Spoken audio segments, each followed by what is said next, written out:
is watching porn haram? Bismillah ar-Rahman ar-Rahim.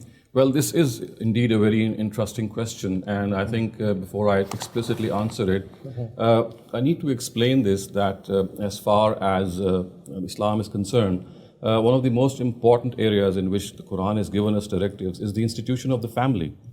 And to the Almighty, if you read the Quran, the institution of the family is of utmost importance. It wants to safeguard that institution. It wants to create harmony between the spouses. It wants to create parents who are affectionate towards their children. And in order to protect this whole institution, there are a bunch of directives which have been given in the Quran.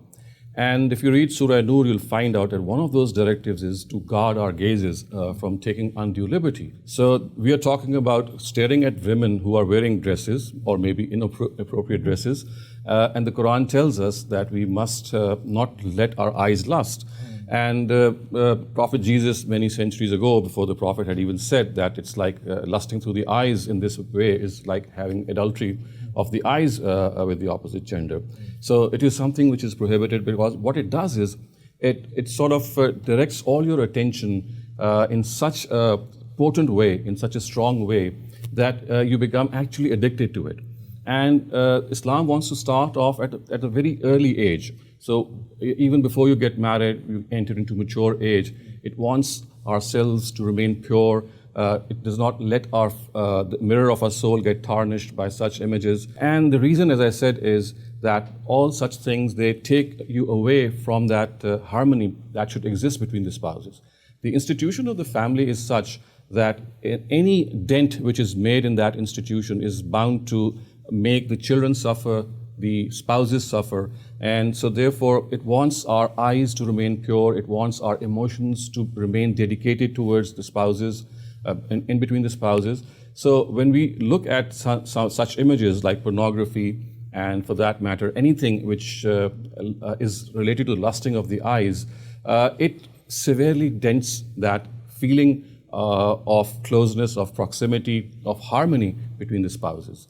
So because of the fact that to the Almighty, the institution of the family is of ultimate importance, this protection has been given to this institution. So with this background, yes, I would say that watching pornography is something which is highly discouraged, because once a person enters into this habit, it remains a permanent habit with him. Even before getting married, if you start watching porn, everyone who has indulged into it will tell us that it is something so addictive and it is something so attractive that one actually has to leave his normal or her normal activities, get ourselves so much into it that we normally forget even our basic responsibilities.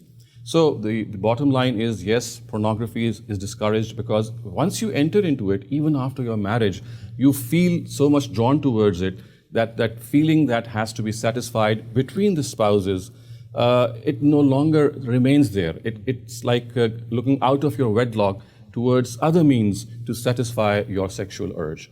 So if you have this background in mind, and you are also able to gauge the fact that the importance which the institution of the family occupies in Islam, and how much the Almighty wants to protect the next generation, and how much the Almighty wants to protect that mutual feeling of being married together, one can clearly see why this stress is found in the Quran and Islamic directives, that we should not at all indulge in doing this. And at the same time, also, we should positively engage in activities that are more creative. You see, the next question which people often ask is, because of the fact that pornography is so attractive and it's so easily available, it's just a click away, how on earth are we able to, how on earth can we avoid it? So I do have this thesis that one of the most powerful things that can counter pornography is to indulge into activities which are equally powerful or equally potent. And one of them is creativity. And that means that you are able to satisfy your own personal aptitude in a way that you discover your talent, you're able to find out your aptitude, and then you use that aptitude and your talent to set an objective before yourself, and you start pursuing that objective. So what happens is that sexual urge, which is naturally present at puberty, it remains with us for a long period of our lives. If it is channelized in a way that we have other noble pursuits, And of course, when I talk about open noble pursuits, I also have this, of course, I do imply the fact that one should have a very strong relationship with God.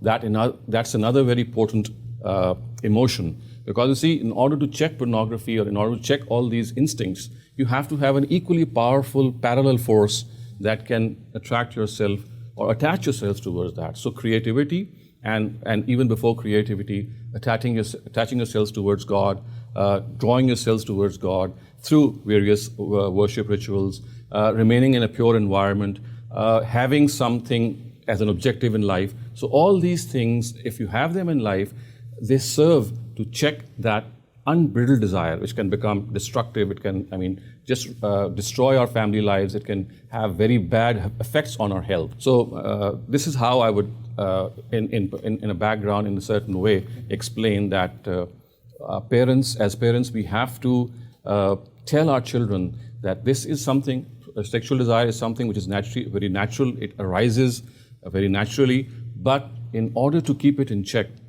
there are certain things that we need to do, and also give them examples that if we don't keep them in check, look how the institution of family is destroyed and how disruptive it becomes, as we can see today in our lives. Okay, so this porn, is it explicitly haram in Islam, or is it a sadde zariya, is like stopping us from going towards the haram? Because Ghamidi Sahab often talks about 5 things that are haram in Surah Araf. So which 5 things does this fall in, or is it explicitly haram in Islam? You see, as far as the prohibition of pornography is concerned, if you ask me explicitly, yes, I would say it's explicitly haram because of the fact that it says that all things which are lewd, all things which are lustful, whether they are ma zahara wa ma batan, as that Quranic verse says, they should be avoided. But at the same time, it needs to be understood that they are basically precautionary measures, because you see what ultimately is prohibited is adultery or fornication. So you see, the Almighty wants all those extramarital relations which might lead up to adultery or fornication to stand prohibited. And all these things, they are initiated through the heart's desire, and the window of the heart are your eyes. So you see, when you look outside, it's through your eyes, and all such activities, all such emotions, they stem from the eye. So a sort of prohibition is clamped down right at the beginning, so that eyes don't take undue liberty. And I would say that this is the most important thing that we have to understand, that it's basically controlling your own eyes, even when women are there and they are wearing their proper dress. So what to speak of viewing nudity?